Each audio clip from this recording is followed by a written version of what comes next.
Où va la gauche? La gauche va-t-elle droit dans le mur? Est-ce que c'est la gauche titanique, comme le dit Le Point? La primaire de la droite et du centre vient de s'achever avec une victoire écrasante de François Fillon.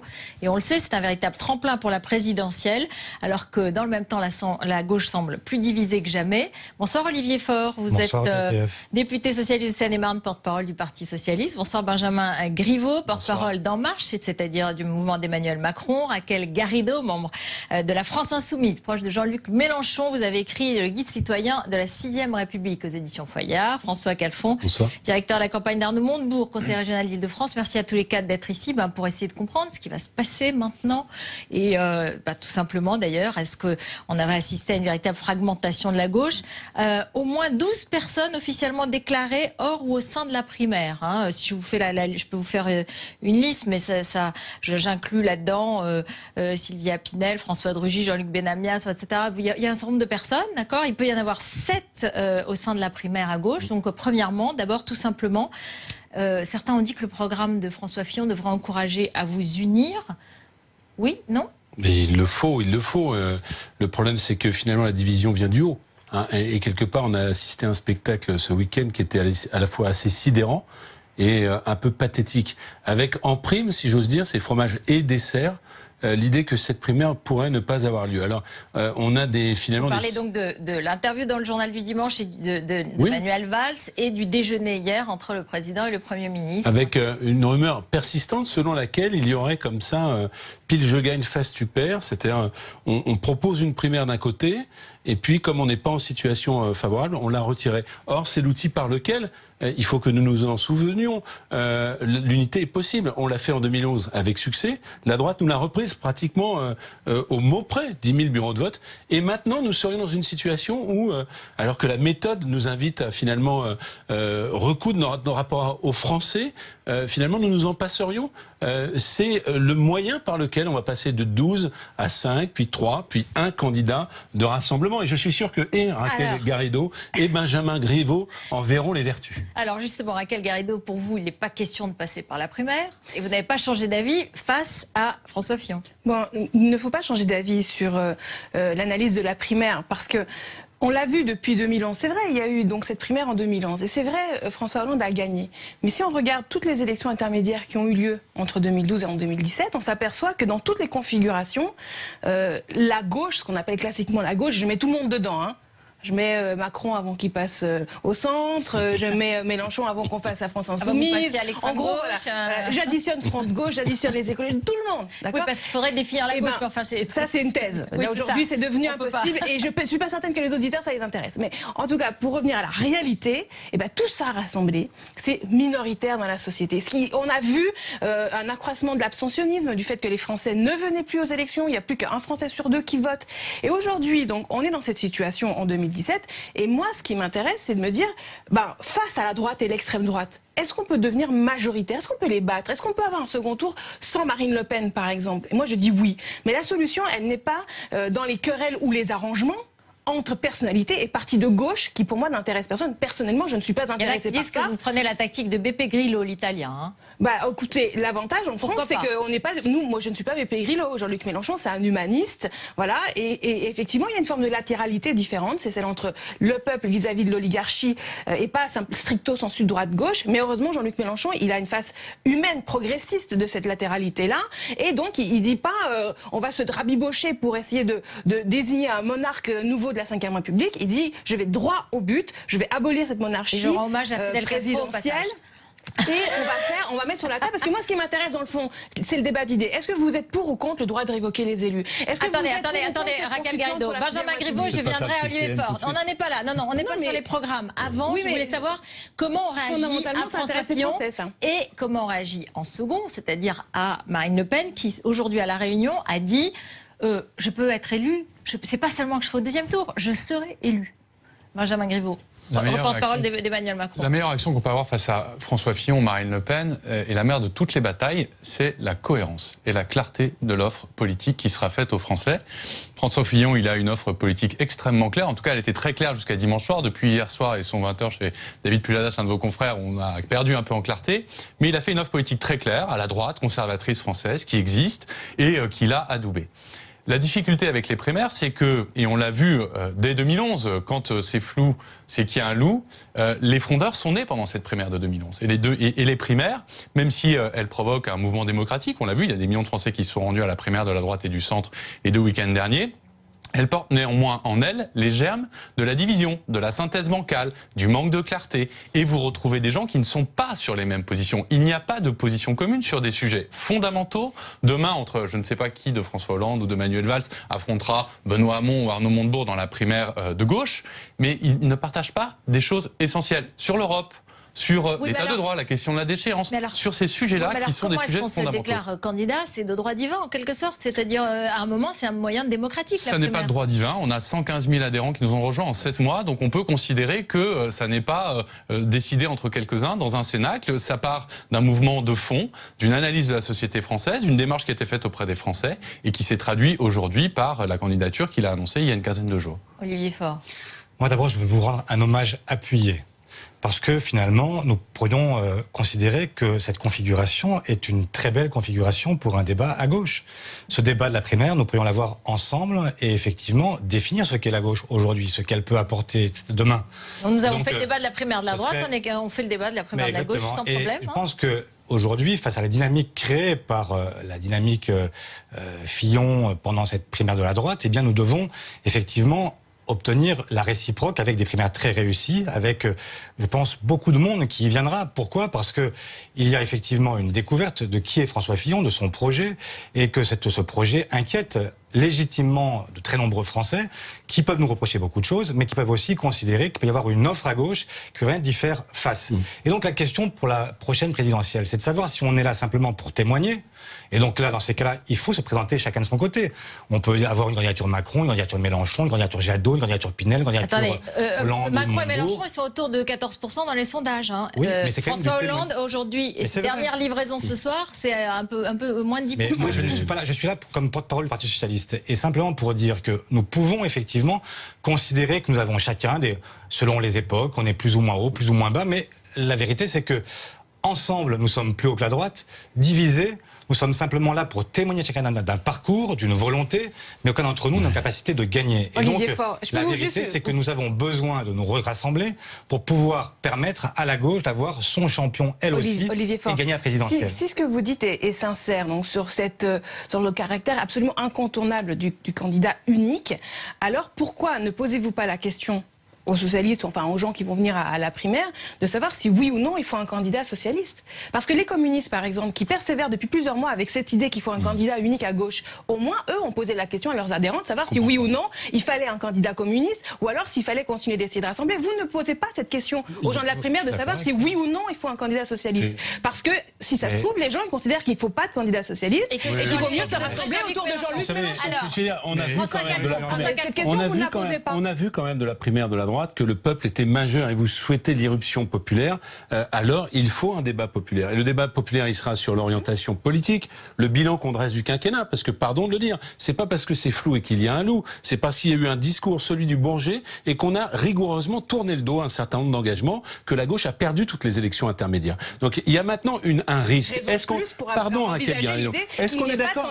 Est-ce qu'on est d'accord? Mais ça n'intéresse personne, les étiquettes des uns et des autres. Est-ce qu'on est d'accord sur le fait ou pas? Est-ce qu'on prend au sérieux sur le fait ou pas qu'on a un candidat qui s'appelle Monsieur Fillon, qui a une politique thatchérienne et assumée comme telle, qui va faire un plan social de 500 000 fonctionnaires, qui a une vision réactionnaire des questions de société. Et on s'ébroue dans le champ de la démocratie en offrant ce spectacle-là. Eh bien, il y a une réalité. Vous confondez les votants aux primaires avec le champ de la démocratie. Combien au parti de gauche, combien dans la France insoumise? Le champ de la démocratie, c'est 44 millions d'électeurs, pas les participants à la primaire. Il y a une réalité qui est autoralisatrice et qui permet d'émerger quand on n'a pas peur de la force de ses idées. Regardez François Fillon, il n'était même pas coté dans les intentions de vote et il sort au lendemain de la primaire, il bat Marine Le Pen dès le premier tour. Eh bien, si vous avez la force de vos idées, et il se trouve, Raquel Guerriero, qu'on en partage un certain nombre, comme j'en partage avec Olivier Faure, plus rarement, comme j'en partage. Alors venez, mais on va pas venir à la France insoumise. Il y a une méthode, il y a une méthode de rassemblement qui s'appelle la primaire et dans laquelle vous êtes la bienvenue. Dans la primaire, vous courez le risque de soutenir un candidat au final qui soutient la 5e la République. démocratie est un risque. Moi, je ne fais... Ah non, pardon. Peut-être là-bas à Cuba, il n'y a pas de risque, mais la démocratie est un risque. Arrêtez. En tant que citoyenne française, moi, je considère que l'urgence, c'est la 6e République. D'accord? Si c'est constituante. Je ne ferai pas de politique pour autre chose que cela. Donc, j'ai aucune raison de le faire avec les membres du Parti socialiste. Vous venez d'évoquer à l'instant les sondages. Les sondages placent aujourd'hui, Jean-Luc Mélenchon en tête des candidats de gauche, devant Emmanuel Macron, devant François Hollande, devant Manuel Valls, devant Arnaud Montebourg. Ça dépend, peu importe. En tout cas, il est très largement au-dessus de ce qu'il était il y a 5 ans. Et donc, l'option existe pour lui, y compris de gagner la primaire. S'il la gagnait, il aurait l'ensemble de la gauche derrière lui et il serait le candidat de la gauche. Et donc, cette fois-ci, il ne serait plus là pour témoigner, mais pour peut-être appliquer le projet qu'il entend proposer aux Français. Mais je voudrais vous dire une chose. La question, c'est de savoir pourquoi donc quelqu'un qui pourrait aujourd'hui gagner la primaire et pourrait avoir la chance d'exercer le pouvoir, parce que le problème, c'est pas simplement de témoigner, encore une fois, mais exercer le pouvoir pour les gens qui nous font confiance. Alors, laissez-moi vous répondre. Non, j'ai compris la question. Tout le monde a compris la question. La question, elle est en un mot, parce que moi, ce que je voudrais savoir, c'est que là, ce qui se passe, c'est que ça va au-delà seulement de Jean-Luc Mélenchon, parce que moi, si vous voulez mon avis, ils viendront pas à la primaire. C'est trop tard. On est en train d'en parler. Mais là, ce qui se passe aujourd'hui, c'est qu'il y a des gens près de François Hollande qui ont dit Bruno Le Roux aujourd'hui. Il a lancé un appel à la responsabilité. Il a évoqué le fait qu'il y a trop de candidats à gauche, qu'il y a trop de candidats hors primaire. Il faut donc essayer de trouver une primaire qui peut rassembler tout le monde. Mais il a dit d'une certaine façon que cette primaire telle qu'elle vient, elle ne permet pas le rassemblement. Comme si il y avait des candidats qui ne voulaient pas. Alors Jean-Christophe Cambadélis, il a répondu, mais on a quand même l'impression que même cette primaire telle qu'elle est, elle est peut-être pas sûre. Vous voyez bien qu'on a raison de rester à distance de ces querelles au sein du monde socialiste. Vous n'avez pas confiance dans votre propre dynamique, c'est dommage. Écoutons-le. Ne confondez pas le monde qui gravite autour du PS avec la France et la démocratie. Il y a des auditeurs à la télé qui ne sont pas au Parti socialiste et pourtant ils se considèrent comme citoyens français. Voilà. Donc nous, toute cette chienlit qu'il y a autour de vous en ce moment prouve premièrement qu'on a eu raison de rester à distance. Oui, mais c'en est une. Il n'en demeure pas moins que c'est une chienlit. Nous en sommes à la distance et nous incarnons quelque chose de positif parce que nous pouvons justement, en parlant aux abstentionnistes, à ceux qui veulent, par exemple, que le vote blanc soit intégré dans le suffrage universel. Vous êtes pour ça? Merci Raquel Garrido. On l'écoute. Allez, on va m'écouter. Merci. Le Parti socialiste organisera la primaire de la belle Alliance populaire. Il y a beaucoup de désordre dans la gauche. Il y a beaucoup de fragmentation. Il y a beaucoup d'opposition. Il y a beaucoup de personnalités.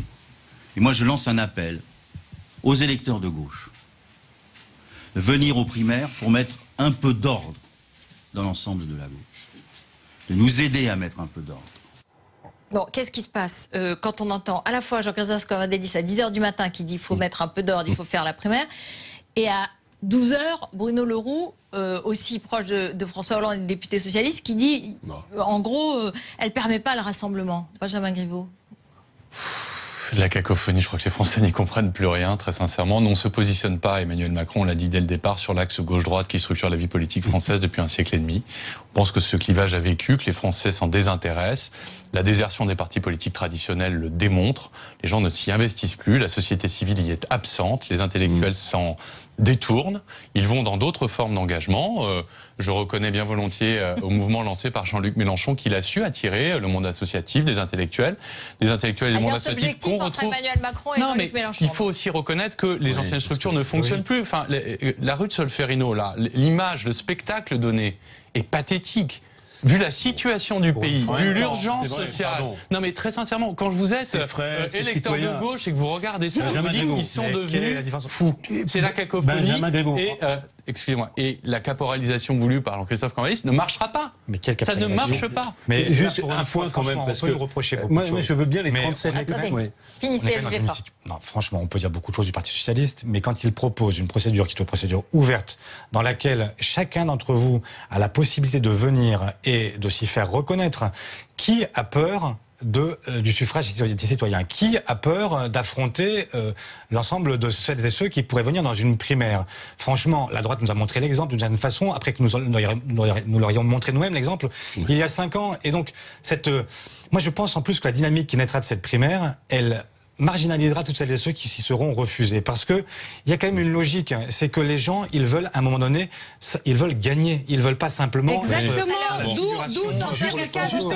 Juste un point quand même, parce que le portrait de la modernité heureuse par Benjamin Griveaux, c'est sympathique, mais on a chez Emmanuel Macron, d'un côté, la mise en Seine-Saint-Denis avec les jeunes qui peuvent pas rentrer, et de l'autre, mais là, il n'y a pas de caméra. Hein, il y a les dîners de tête à 7500 € par tête à Londres. Ça n'est pas notre vision de la politique. Pardon, 25 millions d'euros par an de subvention publique. Pardon, Emmanuel Macron, pardon de dire que ça n'est pas notre conception. Ça n'est pas notre Vous étiez tous dans le même gouvernement il y a quelques mois, donc arrêtez. La deuxième chose, l'ordonnier pour conduire sa campagne, ça n'est pas le plan d'Emmanuel Macron. La deuxième chose, c'est bien sûr vous ne vous situez plus dans la gauche, vous êtes ailleurs, on a bien compris. Mais simplement, cet axe que vous avez finalement matérialisé dans ce débat, il traduit quoi? Il traduit.